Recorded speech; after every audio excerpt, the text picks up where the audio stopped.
Hello, welcome back to my channel. Hope आप सब अच्छे होंगे और बहुत से लोगों का ज्वाइनिंग हो चुका होगा, बहुत से लोगों का ट्रेनिंग चल रहा होगा और कुछ लोग ऐसे होंगे जो अभी भी मेल का इंतज़ार कर रहे होंगे। तो यार आप टेंशन बिल्कुल भी मत लीजिए। जून लास्ट तक या फिर जुलाई फर्स्ट वीक तक जो भी लोग रिमेनिंग है उनका डीबी और ट्रेनिंग ज्वाइनिंग स्टार्ट हो जाएगा रिस्पेक्टिव ऑफ बैंक्स। देखो होता क्या कि इंटरनली हमें ऐसा लगता है कि सारे बैंकों का ज्वाइनिंग हो गया, हमारा नहीं हुआ है। ठीक है, बहुत से लोगों के मन में इवन डाउट होता है कि कहीं कैंसिल तो नहीं हो जाएगा, वैकेंसी रिजेक्ट तो नहीं हो जाएगी। देखो ऐसा कुछ होने वाला नहीं है, बैंकिंग में ये सब चीज़ें नहीं होती है। प्रॉब्लम्स क्या होता है कि सारे बैंकों के जो प्लानिंग होते हैं वो अलग होते हैं, सारे बैंक के रिसोर्सेस अलग होते हैं। अब कुछ बैंक्स ऐसे हैं जिनका training centre all over India बहुत सारे स्टेट्स में है। कुछ बैंक्स ऐसे हैं जिनका ट्रेनिंग सेंटर लिमिटेड जगह पे है। इवन कुछ बैंक्स ऐसे भी है जिनका खुद का ट्रेनिंग सेंटर भी नहीं है, थर्ड पार्टी के ट्रेनिंग सेंटर से। तो उस पर डिपेंड करता है अवेलेबिलिटी ऑफ रिसोर्सेज पे, अवेलेबिलिटी ऑफ ट्रेनिंग सेंटर। हो सकता है कि आपके ट्रेनिंग से पहले जो उनके इंटरनल स्टाफ से प्रमोटी स्टाफ है या फिर व्हाट्सएवर उनको एकोमोडेट करना है, उनको ट्रेनिंग देना है शॉर्ट टर्म्स के लिए।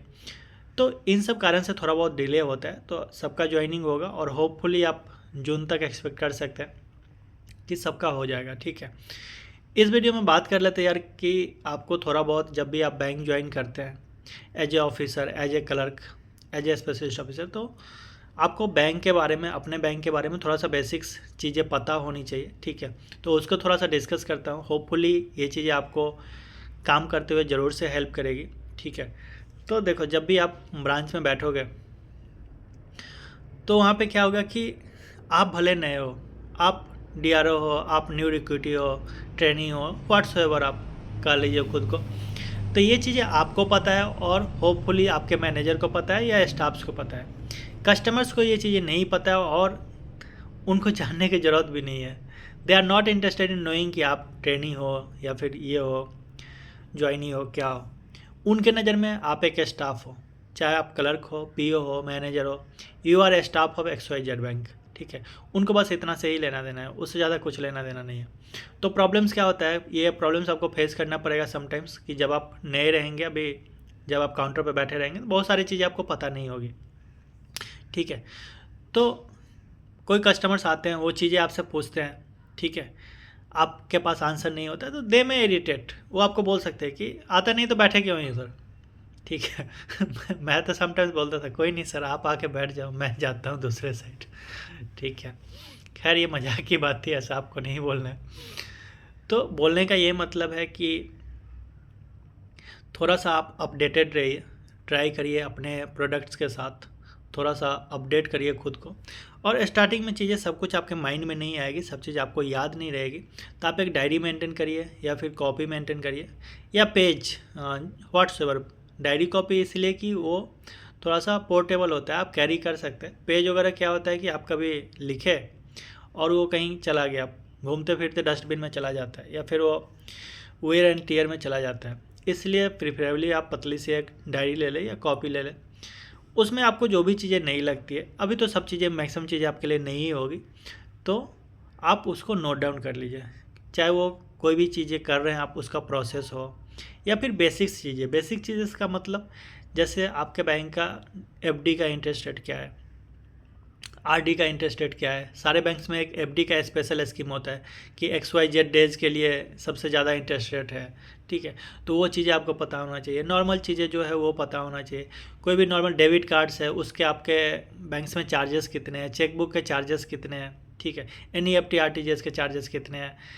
पॉजिटिव पे सिस्टम में आपके बैंक पे मैंडेटरी कितने अमाउंट तक है कि कितने अमाउंट तक आपको CPPS फॉर्म्स लेना है। ठीक है, उसके बाद आपको सिग्नेचर के साथ क्या लेना है, फॉर्म्स क्या क्या लेने हैं किसी भी चीज़ के लिए। ठीक है, कोई भी काम कराना है मान लो, तो उसके लिए आपको कौन कौन से रिक्वायर्ड फॉर्म्स होते हैं। उसके बाद आपका जो कुछ अकाउंट्स है, सेविंग अकाउंट हो गया, करेंट अकाउंट हो गया। ठीक है, ये कुछ स्पेसिफिक अकाउंट्स होते हैं, उसके क्या फीचर्स हैं। ठीक है, उससे कस्टमर्स को क्या बेनिफिट होता है। कुछ जो मिनिमम बैलेंस का चार्जेस होता है वो कितने हैं, कैटेगरी वाइज, एरिया वाइज। कुछ पर्टिकुलर्स कस्टमर को हम लोग कैटेगरी वाइज डिफाइन करते हैं कि ये इस टाइप के कैटेगरी के कस्टमर है, ये इस टाइप के। तो उनके बारे में आप जानिए कि उनको क्या आप एक्स्ट्रा फीचर्स दे रहे हैं। ठीक है, जैसे मान लो कोई 1 लाख रुपये QAB मेंटेन करता है। ठीक है, तो उसको कुछ ना कुछ तो आप अलग से फीचर्स दे रहे होंगे ना, तो ये सब चीज़ें आपको पता होना चाहिए। ठीक है, as a employee, no matter आप क्लर्क हो, ऑफिसर हो, ठीक है, उससे कोई मतलब नहीं है। आपको ये सब बेसिक चीज़ें पता होना चाहिए, और यदि आपको अभी नहीं पता है तो आप इन सब चीज़ों को नोट करके लिख लीजिए। अब मान लो एफडी का चीज़ है, तो यार सबको पूरा याद नहीं होता है कि इतना दिन का ये है, 1 साल का ये है, 6 महीना का ये है, 2 साल का ये है, तो कोई बात नहीं, आप उसका एक प्रिंट आउट निकाल के रख लीजिए। जो बेसिक चीज़ है वो तो आप अपडेट रहिए, या फिर आप अपने स्टाफ से पूछिए कि कोई भी एक पर्टिकुलर वेबसाइट होता है पर्टिकुलर बैंक का, ठीक है, वहाँ पे आपको जो भी सर्कुलर हो गया, अब इंटरेस्ट रेट में मान लो आपके बैंक ने चेंज किए, तो वो चीज़ें वहाँ पे अपडेट होते रहेंगे। जो सर्कुलर्स वगैरह बोलते हैं ना, तो सारे बैंक्स के अपना होते हैं कि किस जगह पे आपको सर्कुलर मिलेगा, अपडेटेड सर्कुलर मिलेंगे, तो वो एक बार आप देख लीजिए। ज़्यादा कुछ टाइम नहीं जाता है, आप थोड़ा बहुत टाइम निकाल कर उसको देख लीजिए कि क्या कुछ अपडेट्स हुए। उसका रीज़न बताता हूँ। जैसे देखो, मान लो कि एफडी का इंटरेस्ट रेट है, अभी मान लो कि 7.5% चल रहा है, ठीक है, अभी तक वही चल रहा है, आप उसी के अकॉर्डिंग खोलते आ रहे हैं एफडी अकाउंट करके, ठीक है। अचानक से क्या हुआ कि आज शाम को एक सर्कुलर आता है और उसमें आता है कि कल से जो है एफडी का रेट 7% हो गया, ठीक है, 7.5 से घट के 7% हो गया, और इफ़ेक्टिव फ्रॉम कल का डेट, ठीक है। अब क्या हुआ कि आपने सर्कुलर देखा नहीं, आप उस चीज़ से अवेयर नहीं हो।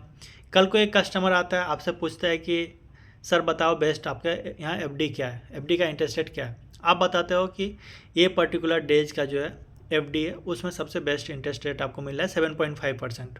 उसने बोला ठीक है 7.5% मिल रहा है, आई विल इन्वेस्ट। उसने आपको दे दिए, फॉर्म्स वगैरह भर के दे दिए, सब कुछ दे दिए। उसने बोला कि ठीक है आप खोल दो और मेरे को सर्टिफिकेट दे दो। आपने अकाउंट खोला, ठीक है, जब आपने सब कुछ किया, आपके दिमाग में तो वही है कि 7.5% है, क्योंकि आप अपडेटेड नहीं हो, तो 7.5% की जगह पे इंटरेस्ट रेट मिल रहा है 7%, ठीक है। आपने सब कुछ कर लिया, अकाउंट वेरीफाई कर लिया, खोल लिया, ट्रांसफ़र कर दिया, सब कुछ कर दिया। लास्ट में आप जब रिसिप्ट प्रिंट कर रहे हो तो वहाँ पे आता है लिखे कि 7% इंटरेस्ट रेट।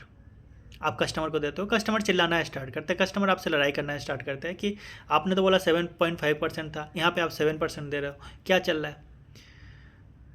तो उस केस में क्या है ना कि हम शांत हो जाते हैं, ठीक है, क्योंकि गलती हमारी होती है कि हम अपडेटेड नहीं हैं। तो 2-4 बार वो सुनाएगा यार, ठीक है, बहुत तो यार मतलब एक्सट्रीम लेवल पर लड़के चले जाते हैं कि खुद नहीं पता है तो कस्टमर को क्या बताओगे, तुम खुद नहीं अपडेटेड हो। तो ये सब चीज़ें हैं, ये सब इशू क्रिएट होता है ऑन दी पर्सनल बेसिस में बता रहा हूँ, पर्सनल एक्सपीरियंस के बेसिस पे बता रहा हूँ। तो आप थोड़ा सा इन चीज़ों से अपडेट रहिए, ठीक है। अब सारे चीज़ का आप प्रिंट निकाल के भी नहीं रख सकते हैं, लेकिन ये सब जो छोटे छोटे चीज़ें हैं ना, इसका यदि आपको नहीं याद रहता तो आप प्रिंट निकाल के अपने डायरी में, कॉपी में, या फिर आप जहाँ पे भी जिस टेबल पे बैठते हो तो वहाँ पे आप स्टिक करके रख सकते हो ये सब चीज़ें, ठीक है। बाकी जो बेसिक चीज़ें हुआ वो आप नोटबुक में, कॉपी में लिख के रख सकते हैं। तो थोड़ा सा आप अपडेट रहिए प्रोडक्ट के साथ। अब मान लो कोई आया आपसे पूछ रहा है कि डेबिट कार्ड में यार कौन सा बेस्ट है आपके यहाँ, किस में ज़्यादा फीचर्स मिल रहा है, किस में क्या चार्जेस है। अब आपको पता ही नहीं है तो आप क्या करोगे, या तो आप दूसरे की तरफ डाइवर्ट कर दोगे कि यार मेरे को नहीं पता, और ये भी खुद में बुरा लगता है यार कि मेरे को नहीं पता है करके, ठीक है। तो हम किसी भी रीज़न से दूसरे की तरफ टाल देते हैं, लेकिन सवाल ये है कि आप कितना बार टालोगे, कितना बार दूसरे के पास भेजोगे। हर चीज़ के लिए आप दूसरे के पास नहीं भेज सकते हो। तो थोड़ा सा आप खुद में रिस्पॉन्सिबिलिटी लेना सीखिए, बी रिस्पॉन्सिबल। आपको चीज़ें नहीं पता है तो आप सामने से पूछ लीजिए और वो लिख लीजिए, अपने नोटबुक में लिख लीजिए, ठीक है। या फिर यदि कुछ इन्फॉर्मेशन पब्लिक डोमेन में तो आप गूगल करके भी देख सकते हैं। लेकिन वही है कि यार थोड़ा सा डिफरेंस होता है। आप ही देखो ना कि कभी कभी चीज़ें क्या होता है ना कि बैंक में कोई स्टाफ कुछ बोलता है, कोई स्टाफ कुछ बोलता है, कस्टमर इरिटेट हो जाता है कि यार मतलब उसने ये बताया, उसने ये बताया। ये क्यों होता है? Due to lack of information, क्योंकि हम चीज़ों से अपडेटेड नहीं होते हैं। तो इस वीडियो में बस इतना ही कि आप अपने जो भी आपके बैंक्स हैं, जहाँ पे भी आप पोस्टेड है, जिस भी पोस्ट पे पोस्टेड है, इरेस्पेक्टिव ऑफ डेट, आप थोड़ा सा जो बेसिक्स फीचर्स है, जो बेसिक्स फैसिलिटीज़ है आपके बैंक के, उससे थोड़ा सा अपडेटेड रहिए। खुद से आप मेंटेन करिए डायरी वगैरह, ठीक है। उसमें आप लिखिए, कोई दिक्कत नहीं है, कोई शर्म की बात नहीं है लिखने में। आप नए हैं, वो धीरे धीरे आपके हैबिट में आ जाएंगे, धीरे धीरे चीज़ें याद होना स्टार्ट हो जाएगी। अभी के लिए आप लिख के रख लीजिए एंड डू अकॉर्डिंगली, ठीक है। मिलते फिर, बाय बाय, टेक केयर।